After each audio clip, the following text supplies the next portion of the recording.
Okay, thanks, Ami, and thanks to the organizers for putting up this very nice conference. So now, after this lively discussion about foundations, I have to disappoint you because I will talk about some applications. So let's see. I hope I can still entertain you. So I'm going to talk about a cryptographic protocol that I've been working on in the last years. And yeah, so I will motivate the problem. Then I will talk about some recent results that I had together with some collaborators. And then I will finally finish with some outlook and perspectives for the future. Okay, so yeah, talking about cryptography, the standard task that we think about is that of secure communication when I have Alice and Bob and they want to exchange messages in the presence of an eavesdropper. And we can actually achieve this task with information theoretical security if we use quantum systems in order to distribute a secret key to Alice and Bob, and then they can perform this protocol and do their communication. And this is one of the most developed quantum technologies, both from the theoretical and the experimental side. And we have many nice features here I'm pointing out. So the first thing is that we get information theoretical security, but also the protocols are nowadays very noise robust. So we have security proofs that are robust to quite a reasonable amount of noise. And this protocol has been implemented over long distances with very high rates, even using satellites. So this is the state of the art. But sometimes we can think of scenarios where parties want to communicate, but not only the messages have to be secret, but somehow their identities also carry some sensitive information. And here's an example of the whistleblower scenario. So what I'm going to be talking about is about communication protocols where we also want to ensure the anonymity of the communicating parties. A quantum version of this protocol has been introduced quite a while ago in 2005 by Matthias Christland and Stephanie Wenner, where the idea here is that I have a network with several parties, and everyone has to collaborate in this network such that to allow that a sender can actually send a quantum state to a receiver. So I can think of a classical version of this problem where they want to send a classical information, but also at the quantum version. And I have these question marks here because the idea is that everyone has to contribute and participate in this protocol, but at the end of the protocol, I would like that the other participants, this doesn't work, they are not able to tell who was actually sending and receiving this message, and maybe even the receiver doesn't know where they are receiving this message from. So the idea of this protocol that was implemented is that this task can be performed if we have two key ingredients that I'm going to explain a bit more in detail. So the idea that the sender and receiver, they can establish entanglement in an anonymous way. And also we need to rely on several classical results. So we have a set of classical subroutines that were introduced by Anne Broadbent and Alan Tapp that allow us to do communication of anonymous message in a network, classical message, as long as we have bipartite private channels between every node, every two nodes in the network. And here I want to remark that these are classical subroutines, but as long as I want to achieve information theoretical security and I require bipartite private channels, basically I'm requiring that I would have QKD if I would like to compare resources. So to give an idea of what are these two ingredients, so first about anonymous entanglement. So the idea is I have a multipartite quantum state, I have a JZ state shared between the four nodes in the network. And actually, if the parties who are not going to participate in the protocol, they measure in the X basis, the GHZ state is going to be, the sender and receiver are going to be projected in a bare state. And the thing is that the parity of, or the phase of this bare state is going to depend on the parity of the outcomes of these other parties. So the idea of the protocol here is that the GZ state is distributed in the network. If I'm not participating, I should measure out my state, so I need to do an action for that. Then the sender and receiver, they can simply throw a coin and say that they measured something, so to hide their identities. And at the end of the day, they are going to share an entangled state in such a way that the other nodes in the network do not know who is actually sharing this entanglement. And then finally, with this shared link, the sender can simply teleport the desired state to the receiver. But of course, the teleportation protocol, I don't only need to do an action, I need to exchange some classical information. And then we see that it's very crucial that we have access to these classical subroutines, because the sender needs to broadcast what are the bits for correction of my teleportation protocol, and they are going to do that using this classical subroutine to communicate classical bits. And then, just to not be completely on the blank of what are these classical subroutines do, I want to give you an example. So in this paper of Anne Broadbent and Nalan Tap, they derive several classical subroutines that can be performed even if I have a majority of dishonest parties in my network, as long as I have bipartite private channels between everyone. And here is an example where the nodes in the network, they would like to compute the parity of their inputs without revealing their inputs. So what they are going to do, so for example, this Alice here, her private input is A. She's going to divide it into several bits that actually sum up to A. And she's going to distribute these bits to several of the participants in the network. So each of them, when they receive one bit, they have no idea of what is the value of A. They just carry something that is completely random, and they would have to come all together to actually recover this bit A. And every other participant in the network are going to do the same. They are going to take their private input and divide it and distribute it to the network. And now, at the final stage, when I would actually like to compute the parity, what they are going to do is that they are going to compute their output. So the output is formed by all the bits that, for example, Alice received. So the one that she had, the one that she received from the green one, from the yellow one, and from the blue one. So this is going to form her public output A, which again doesn't carry any information about any of the inputs.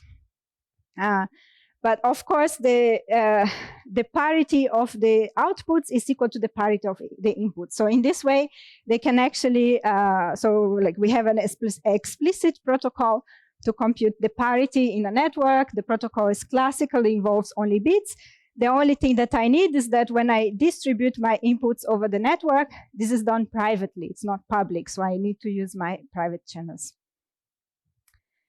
Okay, so at this stage of when this protocol was introduced, we had a heuristic proof. So not very formalized, but more based on the argumentation that I can perform this protocol, given that I rely very much on the specific correlations of the GZ state, and that I have access to these classical subroutines. So this need to rely on the specific correlation of the GZ state is actually not nice, because if I have noise, what happens to the security of my protocol? So there has been, since 2005, there has been a couple of developments of analyzing this protocol and the noise with different resources, but most of the work has been done in order to verify the resource state before I perform the protocol. So this connects a little bit with what Ale talked about yesterday. So if I want to perform these tasks that really rely on specific correlations of a quantum state, I need to certify my state before I do the protocol. So first, verification protocols were quite impractical. They required the parts to bring several qubits together and do local operations. But since 2012 was one of the first verification protocol that involved only local operations. But still, okay, once I verify my state, I really need to have a very high fidelity with the GZ state, because my security parameter is is directly proportional to the mismatch of fidelity that I have. So basically, even with this verification protocol, such protocols are really not noise robustness. So one of the questions is whether we can achieve noise robustness even when I have an untrusted source. So now I can finally get to the work that I would like to tell you about today a bit more in details, is that, okay, so then let's look to an intermediate task just to see that if all these advantages that we get with the GZ state, if we can harness then together with noise robustness. So what we are going to look is, I would like to do anonymous communication of classical information, but I don't want to simply use these classical subroutines. I want to make use of the correlations of the GZ state to see if I get some advantage. So I would like to preserve anonymity, use multipartite correlations, but I would like to get security proofs that are as robust as the QKD protocols that I showed you at the beginning. And this is a joint work of a couple of years ago, together with Dagmar Prost, that is here. So at the time that I was still part of her group, and some other colleagues, Federico Gracelli and Hermann Kampermann from Düsseldorf, and the group of Anna Papa in Berlin. So we basically looked at this question to try to find really practical near-term implementation protocols based on GZ states. So more precisely, the task that we looked at is called anonymous conference key agreement. So basically, conference key agreement is a generalization of QKD, where I don't only share a secret key with Alice and Bob, but between several parties in a network. So this would allow me to do, for example, an anonymous, a secure broadcast of a message to several parties at the same time. But then to add the feature of anonymity, so to add one more security requirement to my network, we looked at anonymous conference key agreement. So the idea here is that I have a network with several nodes, and I would like to establish a secret key between a subset of the parties. So here I have many more parties to start with, but at the end, only a subset of the parts actually share a secret key. So I just want to mention that for just conference key agreement, the advantage of using multipartite entanglement had already been shown when we have networks with bottlenecks. So if, for example, I constrain my network such that I can only have one qubit system going to my receivers at a time, then it's better to use multipartite entanglement than to concatenate several bipartite protocols. So our goal was to ask the same question, but now with the addition that we want to preserve this additional feature of anonymity of the protocol. And we also wanted to formalize the security proof to not be at the level of a heuristic security proof, but actually have a proper security proof for the protocol. So in our case, we consider 2 different levels of anonymity. So just to say, so here I have several nodes in the network. I even have an eavesdropper who would be in control of the source of states that are distributed in the network.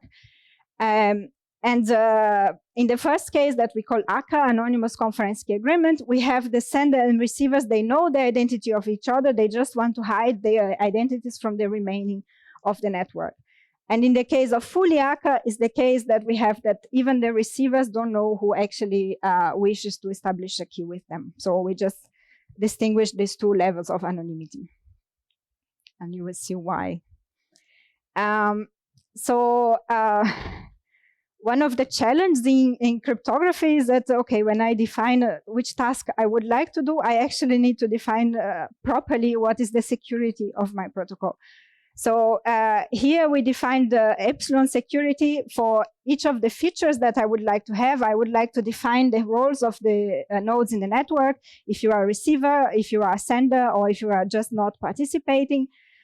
So this is the first condition. I would like at the end of the protocol that the generated key is secret, so no one other than the participants actually have access to this key. And finally, I would like also that the identity of the communicating parties is not revealed. So for those who are maybe familiar, I just want to point out that all the security conditions were defined based on closeness of the output state of my protocol to an ideal state. And to give a summary of the protocol, so of the steps of the protocol. So the idea here is that, okay, we have this network, and this network is constantly providing the parties with GZ states or with Bell pairs for the classical subroutines. So at the first stage, the parties are going to use these classical subroutines to determine who is the sender, who are the receivers, and who is not participating in an anonymous way. And then finally, we are going to have a second stage, which is the generation of anonymous multipartite entanglement, very similar to the case that I gave an example in the beginning, where we generate bipartite entanglement. The GZ state has this very nice property that also works in the multipartite case. So if I have more nodes and only a subset of them measure in the X basis, the remaining nodes are projected into a smaller GZ state. And then finally, once I have this anonymous multipartite entanglement, now the parties who share the key, they can perform a QKD protocol, which here is basically a standard n-partite version of the BB84 protocol, which is very similar to the BB84 protocol, but based on GZ state, where the parties only need to measure in the X and Z basis. And finally, since we can have noise in the system, because we really want to deal with protocols that are implementable nowadays, they need to perform error correction and private simplification. These are standard steps in quantum key distribution, where one correct for errors and improve the privacy. And again, all these classical corrections are based on these classical subroutines. So the key ingredients for security that we have here is that all the classical parts, again, as I mentioned, are based on the classical subroutines, but they are very costly. They require n square, where n is the number of nodes in the network, uses of the private channel in order to perform these tasks. However, the bulk of the protocol, the most important part, that is like the generation of the key and the verification of the state, all of these are based on the GZ state. And more interestingly, I'm not just I don't really have to verify the GZ state, but I just need to verify that I obtain enough correlations for private key here. So basically, the verification step of our protocol is very similar to the verification step of a QKD protocol. And this is really where we get a lot of efficiency and noise robustness. So I mentioned that we introduced 3 different security conditions, and we are able to show that our protocol, the simplest version, the ACA, is satisfy all the security conditions, while the fully ACA does not satisfy the strong anonymity condition, because we are not able to prove security if the receivers can collude to the eavesdropper. So this was an interesting feature that appeared, and that's why we actually had to define 2 levels of anonymity. But now I can show like some interesting conclusions that we can get. So we do observe an advantage of using multipartite entanglement, even though we still make use of classical subroutines for all the classical parts in the protocol. And interestingly, what we observed is that so this is the ratio of the protocol being performed with multipartite entanglement versus the protocol being performed only with classical subroutines. And the advantage increases, so it goes linearly with the number of parties for the ACA protocol and to the square of the number of parties for the fully ACA protocol. So this was very interesting to see that the higher the level of anonymity, the higher the performance boost that we were getting. Of course, this calculation on this side here is for the asymptotic regime with no noise, but we could actually already see this advantage of multipartite entanglement in experiments with the current level of noise that we have in the lab. So this was a recent experiment in collaboration with performed by the group of Alessandro Pedrisi in Edinburgh, where they implement this anonymous conference key agreement protocol in a network with 6 nodes. And then we can see an advantage in the asymptotic regime. And we can also observe this advantage, which is even more surprising, already in the finite size regime. So this is shown for a bit smaller network of 4 nodes. We can also see that we obtain higher rates using GHZ states. Okay, so now in the final minutes, I would like to go back to the original problem that I started talking about, that is actually the quantum version of anonymous communication, where I would like to transmit a quantum state in the network. So in our previous work that I presented, it was very interesting because we could really see how a new feature would influence the performance of the protocol and how to deal with the maintaining the cryptographic security while I had an extra condition to take care of. But and we could obtain very robust protocols, as I showed, that even we could observe in the experiment right now. But when we talk about the quantum protocol, the security is much more reliable on actually having a GHZ state and the specific correlations of the GHZ state. So the state of the art of more complex quantum network protocols, for example, the quantum sensing that Ale was talking on Monday, it's like, I need to have this state and then I can perform my protocol. So just to maybe connect a bit with the foundations part, I want to mention this recent work that motivated by this question, where I have protocols that different nodes in the network, so QKD, Alice and Bob, they are honest and they both want to contribute for the protocol to succeed. While here I have parties that have, here I have other parties in the network. They need to collaborate for my protocol to succeed, but at the same time, they are interested to get some extra information while the protocol is being performed.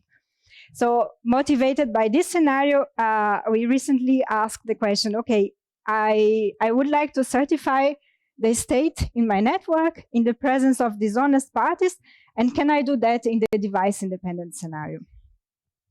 So this is a collaboration with Flavio Baccari, and we show that, yes, we can still talk about many features of the state that I have distributed in my network, even when the parties are dishonest. So just to give an idea of how it differs from the Bell scenario that was discussed a bit in some previous questions.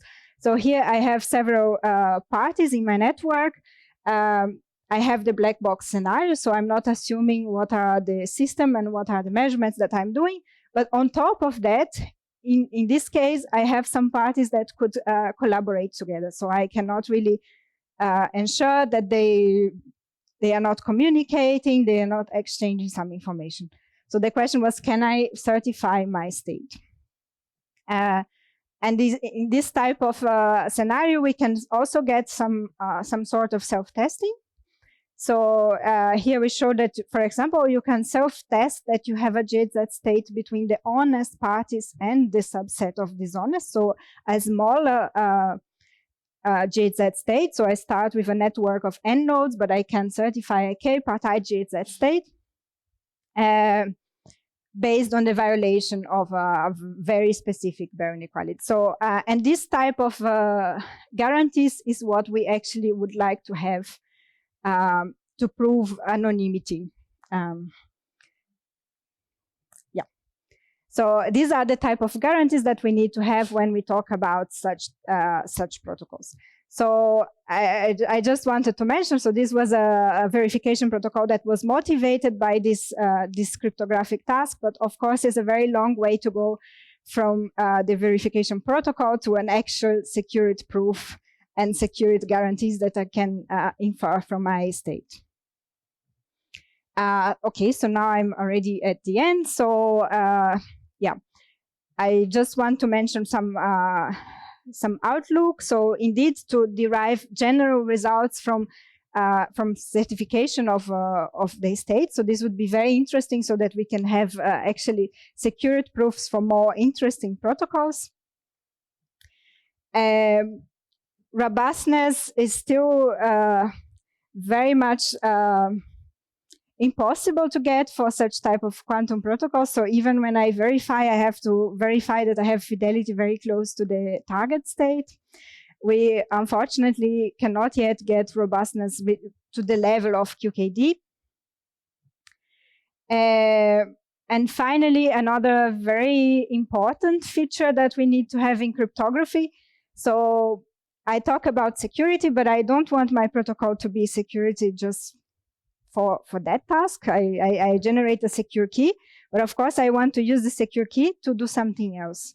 So composability is actually the feature here that ensures that if I prove security for the standalone protocol, then it will also be secure when I use this protocol into a subsequent task.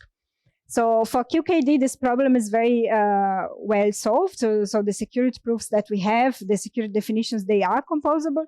But for network protocols, we don't have proofs yet of composability of this protocol. So this is also another feature that is very important. And okay, so I get to the end of my talk. These are the type of questions that we look at in my group. And we have Patrick is here. Patrick Andriolo is going to be presenting a poster about a recent review paper that we had on numerical methods and recent security proofs of QKD. So please check it out this afternoon. And thank you very much.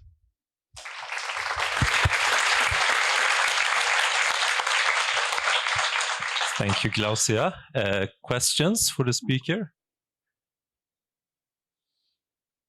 It's lunchtime.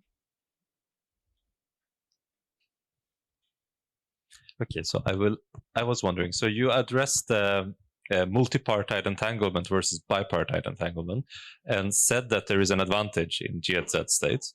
But if I take a sort of more practical perspective and say that GZ states, as I have more parties, right, their quality typically goes down, right? If I try to generate them, for example, optically, how many parties can you have where GME is sort of actually more useful with a realistic device? So actually, I didn't put this graph here, but even we made some simulations for using state-of-the-art fiber parameters, and you would get 15 to 20 nodes and 8 kilometers, and you would still get an advantage of GZ. So like, and of course, it decays as I just to put here. Yeah.